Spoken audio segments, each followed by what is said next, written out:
자기 지지자들한테 지지율을 올리기 위해서 이런 뭐 정치적 꼼수가 있다라고 하는 것은 다 나와 있는데 문제는 지금 헌재에 대비하기 위한 그것도 있지 않나요? 그러니까 제가 보기에는 변호인들의 어떤 잘못된 조언도 큰 역할을 하고 있는 것 같은데 지금. 선배님 아시겠지만 변호사들 이상한 사람 선임했잖아요 지금 다. 네. 그 사람들의 논리가 없고. 네. 아니 뭐 막 그랬다며 무슨 예수님에다가 비유하고 무슨 소크라테스에다가 비유하고 이런 헛소리들만 하고 있는데. 아, 그럼 읽어봤냐고 자료 읽어봤냐니까 42,000페이지 너무 많았고 못 읽어봤어요. 그 서석구 변호사라는 분은 어버이연합 고문 변호사거든요 진짜로. 예, 그리고 실제로. 태극기 뒤에다 메고 늘 거기 갔잖아요. 그 양반이 옛날에 5.18 관련 기록들 유네스코에서 그 문화유산으로 지정하려고 하니까 가서 반대 시위하고 이랬던 분인데. 네. 어쨌거나 딱 그런 일베 어버이연합 수준의 변호인들만 뽑아놓고 자기가 또 수준이 그러니까 그 수준에 맞춘 얘기만 하고 그리고 거기 있는 사람들은 또 다 일제히 거기에 맞장구를 치고 이게 그러니까 계속 그렇게 죽을 게만 내더라고. 뭔 짓이야 그게. 꾀를 내도 죽을 게만 낸다고. 예, 예. 그러니까 1월 1일 날이 어쨌든 박근혜는 자기가 어쨌든 탄핵 심판에 영향을 미치려고 그랬고 지지자들에게도 이제 뭐 메시지를 주려고 그랬었는데 사실은 이 전문이 청구인 쪽에 증거 자료를 냈거든요.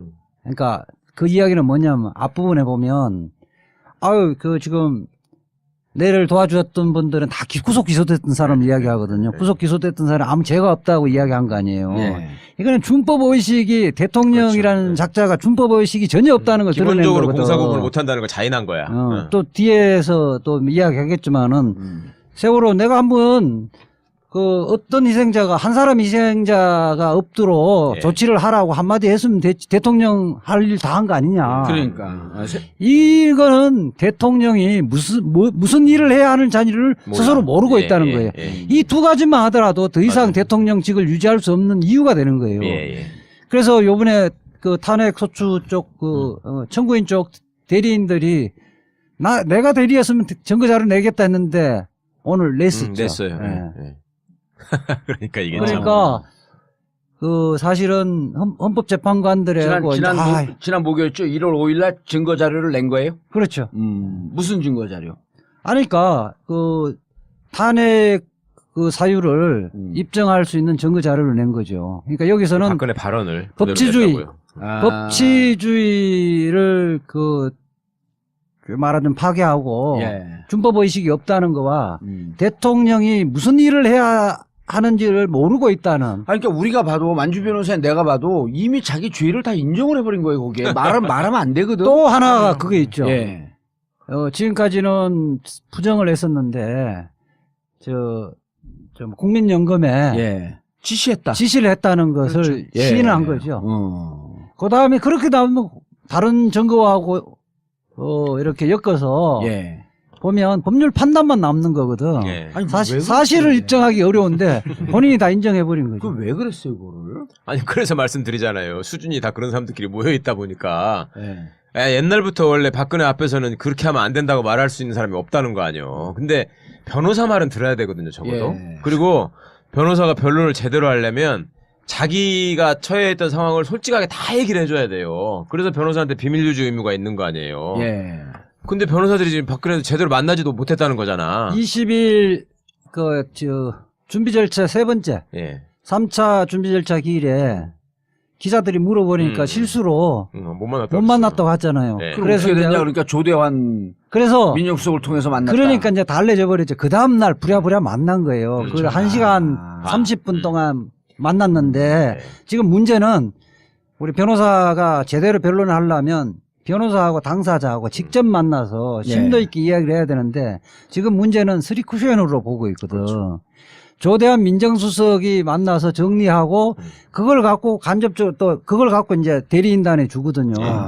이렇게 하면 독해가 안 돼요. 그러니까 대통령의 뜻이 왜 직접 그렇게 만나고 얘기를 하면 자기가 정말 이 탄핵에서 그러니까 지금 저 변호인단들이 대리인들이 대통령 탄핵 인용될 가능성이 높습니다. 이 얘기들도 못 하고 있나? 본인은 기각될 거라고 그 얘기를 믿고 있나? 못하겠죠. 본인들은 그게 기각될 거라고 전혀 생각하지 않으면서 당사자한테 그 얘기를 안 해주는 거지. 못하는 거지. 왜냐하면 본인 스스로 변호인들은 이게 다 인용될 거라고 생각을 하고 있는데 대통령한테 와서 대통령이 이거 인용됩니다. 대비 진짜 잘해야 됩니다. 그 말을 못 한다고 봐요, 저는. 그 자리에 가서 이거 기각되죠. 이게 어떻게 인용됩니까? 라고 하는 것을 조대환이가 가서 얘기를 하고 있겠네. 그렇죠. 그러니까 그 절대 변론, 걱정하지 마십시오. 공개 변론 때 얘기하는 그 수준이나 내용을 보면 이거를 기각시키려고 말하는 사람들의 그게 아니잖아요. 그러니까. 하는 거 보면. 그 기회를 통해서 지금 이른바 애국 세력들의 집회장, 박사모 집회장에서 그 김진태 의원이 연설한 거 똑같은 내용이잖아요. 서석구 변호사 같은 경우는 지금 북한에서 노동신문에서 뭐 남한의 그 촛불 집회를 자세하게 보도하고 횃불을 들었다고 보도했는데. 근데 그걸 왜 하냐고 그 강일원 그렇죠. 재판이 나갔잖아요. 방청석에서도 막 웃음이 터지고 난리 났지. 웃는데 초등학생이 웃었잖아요. 네? 방청하는 초등학생들이 웃었잖아요. 촛불 집회가 이게 10,000, 20,000 이런 것이 아니라 100만이 넘어갔고 연인원이 1,000만인데 그 조사를 해보니까 5명 중 1명은 참석했더라고요. 국민들 중에. 그런 거를 지금 이제 주도 세력이 민주노총 아니냐. 맞아요. 그 얘기도 했죠. 그게 민심을 반영하는 것이 아니다는 발언을 했단 말이야. 그러니까 얼마나 시대에 뒤떨어진 발상이에요. 거의 저 박사모 집회 가서 정미용, 김진태가 발언한 거 똑같거든. 기자들은 어떻게 보고 이걸 왜 했다고 보고 있어. 진짜 이거. 그리고 이 변호사가 이거 해석하는데 상당히 오랜 시간이 걸렸대. 여기도 글 보는 전문가니 이게 그렇죠. 일단 난수표 같아. 제가 지금 전문을 제 앞에 놓고 있는데요. 이게 무슨 말인지, 그러니까 얘 주술 구조가 안 맞아. 원래 그렇게로 유명하기도 하고 주술 구조가 안 맞아가지고 이렇게 읽는 것만으로는 좀 잘 안 되고 동영상을 보면서, 그러니까 동영상이 또 전체 공개는 안 돼 있거든요. 동영상을 보면서, 그러니까 손짓하는 걸 보면서 하니까 이게 조금 되더라고요. 제가 요거 내가 어깨도 A4 용지 이러는 한 거. 5페이지 정도 되는 2시간 제대로 독해하는데 저는 글을 써야 되니까 어떤 의미인지 정확하게 파악하니까 2시간 걸리더라고요. 내가 전화했더니 아우 이거 이해하는데 2시간이 넘게 걸렸어. 보통 문서들을 잘 보잖아. 변호사들을 있고 자료 보는 게 일이니까. 그래서 뭐 저는 제가 보기에는 일단은 일종의 약속을 지킨 것 같기도 해요. 그러니까 기자들 만나겠다.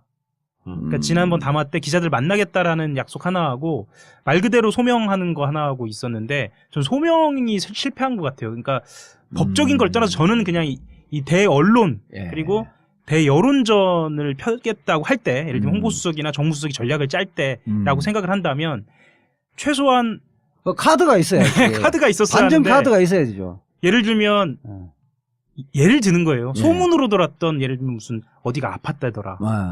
미용 시술을 받았다든가. 예를 들면 당시에 정말 무슨 북한 안보 관련된 진짜 무슨 심각한 뭔가가 있었다더라. 이런 거를 뭐 카드처럼 갖고 나왔었는데 그게 아니고 오히려 이제 세월호를 들여다봤던 오래 취재했던 사람들이나 7시간을 취재했던 사람들은 힌트들이 너무 많이 나온 거예요, 사실. 그 말. 그래요? 자체에서. 오, 세월호에서. 네. 그러니까 몇 가지 예만 들면요. 장어 힌트가 나왔다면서요.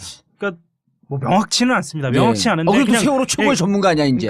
그러니까 근거가 나오는데 사실은 가장 화제된 건 이거였어요. 다 아시겠지만 특검에도 대상이 된 세월호 문제인데 그것도 그동안은 처음에는 작년인가 재작년인가요? 그렇게 또 이렇게 세월호 참사가 벌어졌는데 대통령이 미래를 했다. 이게 지금 한 문장으로 쭉 가고 이게 끝난 게 아니에요. 쭉 가거든요. 그래서 도대체 대통령이 세월호 참사가 작년인지 재작년인지도 모르고 이렇게 얘기를 하는 거냐라고만 화제가 됐는데 실제로 세월호를 들여다봤던 사람들은 첫 번째는 어떤 생각을 했냐면요. 대통령이 이때 여기를 갔고 이때 여기 가서 누구 만났고 다 발표할 필요가 없다라고 대통령이 인식하고 있는 거 하나랑 그리고 두 번째 당시 마침 일정이 없어서 제 업무 공간이 관저였다라고 분명히 밝힌 거 하나랑 이게 지금 두 번째죠. 세 번째는 뭐냐면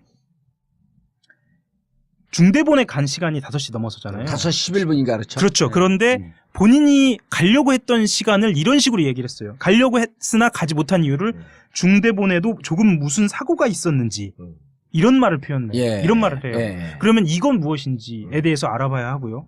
그리고 또 어떤 게 있냐면요. 그날 기억을 더듬어 보니까 머리 좀 만져주기 위해서 오고 목에 필요한 약 들고 오고 그 외에는 아무것도 없는 것라고 얘기를 했는데 실제로 이 목에 필요한 약이 가글인지 예. 아니면 더 뭔지는 좀 알아봐야 할 거라는 판단은 있어요. 그러니까 점점 더 의혹을 키워버렸네. 예, 그러니까 사실은 명확하게 표현하면 상관이 없는데 이것 그것 저것 하니까 사실은 여러 가지로 한번 들여다봐야 하지 않을까라는 생각이 드는데 예. 또 예예. 그 대리인단이 이 기자들이 물으니까 대통령이 기억나지 않는다 그렇게 이야기했다고 했단 말이에요. 그것도 좀 말 실수인데 그러다가 나중에 이제 말 바꾸긴 그렇죠. 하는데 기억나지 않는다. 이게 전체적으로 보면 세월호 7시간을 그날 해명을 하려고는 했던 것 같아요. 그렇죠. 그러니까 세 가지가 있어요. 첫 번째는 첫 번째는 YTN의 전원구조 자막이 있었잖아요. 예.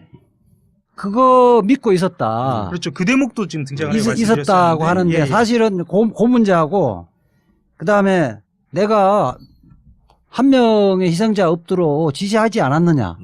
그러니까 대통령이 뭐 현장에 굳이 가야 되느냐. 그렇죠. 지시 하나 했으면 대통령 달라질 게 없다. 예.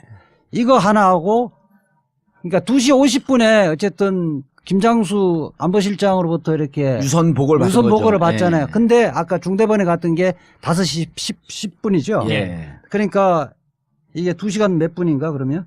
이 사이에 못 간 2시 50분이면 빨리 달려가야 되잖아요. 2시간 20분 동안. 그 해명이 가관이죠. 그렇죠. 알면 첫 번째 내가 빨리 가려고 그랬는데 경호실에 물어보니까 경호하는데 시간이 걸리더라. 의전 때문에 못했다. 그렇죠. 그다음 머리도 좀 만졌고 네.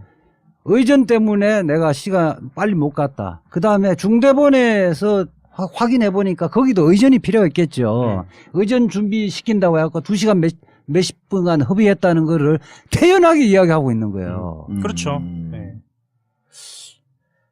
그래서 이제 박근혜 대통령이 이야기한 그러니까 흔히 말하는 이제 지시대명사로 이야기한 이그저로 이야기한 부분에 대해서 좀 명확하게 해명을 들을 필요가 있겠다. 그거를 근거로 해서 좀 더 분명하게 알아봐야 할 지점들이 생겼다라는 거고요. 그리고 특히나 그 7시간 해명을 하면서 사적인 영역 이런 사생활 이런 말이 나왔잖아요. 이걸 얘기하면서 또 어떻게 타고 넘어가지냐면 기자가 이렇게 물어봐요. 미용시술, 배곡주사 뭐 이렇게 물어보면서 대통령님 건강 피치 못하게 말씀 못하실 게 있나요? 이렇게 물어보니까 박 대통령이 대통령부터 모든 사람이 자기의 어떤 사적 영역이 있지 않습니까? 라고 이야기하면서 본인이 이 주사 맞은 이야기를 해요. 그러니까 이게 날짜가 특정돼 있지는 않은데 그게 무슨 문제냐라고 이야기를 하거든요. 피로 회복을 위해서 뭐 그렇죠. 그렇게 이야기하면서 본인은 무슨 주사를 맞았는지 모른다라는 뉘앙스도 이야기를 해요. 어허. 자기 몸에 맞는데. 그렇죠. 아니 그 의사들이 알아서 다 필요하면 그렇죠. 약을 써주는 거지. 내가 네. 뭘 알고 맞냐 이런 취지로 얘기했죠. 근데 대통령의 건강은 국가 기밀 아닌가요? 국가 기밀일 뿐만 아니라 대통령의 건강에 문제가 생기면 큰 일이 되기 때문에 예. 국가 중대사죠 그게. 대통령 건강을 근데 유지하고. 무슨 주사를 놓는지 모른다라고 하는 건 그러니까 그거 자체가 경호에 미스인 거죠. 그렇죠. 그걸 모른다면. 그러니까 뭐 주사를 무슨 영양주사나 너무 피곤해서 이렇게 할 때에도 그건 의사가 알아서 처방하는 거지 거기에 뭐가 들어가는지 어떻게 환자가 알겠습니까? 라고 태연하게 얘기를 하는 거예요. 아니 김대중 대통령은 그 위내시경 건강검진으로 위내시경을 하실 때도 예. 그 수면 주사를 맞으면은 저기 혹시 저기 할 수 있다고 그러니까 마취 없이 그냥 생 내시경 비수면으로요? 네, 비수면으로 하셨대요. 그러니까 그 정도로 대통령인데. 네, 대통령이 그러니까 잠시라도 정신을 놓치는 시간이 있어서는 안 된다라고 그러니까 생각하면서 한 대통령이 건데. 미국 같은 경우는 대통령이 마취나 이런 부분은 특히 약물 복용 이거를 고리 상태로 보고 있는 거거든요. 그렇죠. 예. 그래갖고 뭐 권한 대행을 대통령한테 얘기를 해야 돼. 고난 대응을 그 상태가 어떻게 될지 모르기 때문에 우리는 곤란하네. 계속 프로포폴을 맞으면 맨날 국무총리 불렀고 지금 권한대행 또 그 다음날 권한대행. 그 짜증나고 국무총리 못하네. 굉장히 중하게 굉장히 중하게 생각하는 거예요. 네.